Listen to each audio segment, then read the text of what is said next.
So hello guys, today in this video we're going to solve this question number 25. So the question is, if the solubility product of AB2 is 3.20 into 10 ratio power minus 11 M3, then the solubility of AB2 in pure water is what?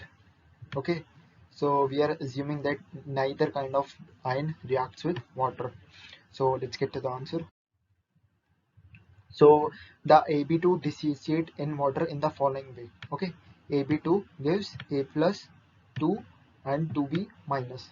So solubility of A plus 2 is S and solubility of B is B minus is 2S.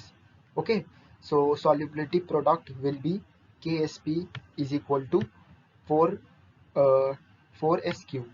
Okay, so here what we can do is we have to solve this. Okay, so 4s cube is equal to 32 into 10 ratio power minus 12.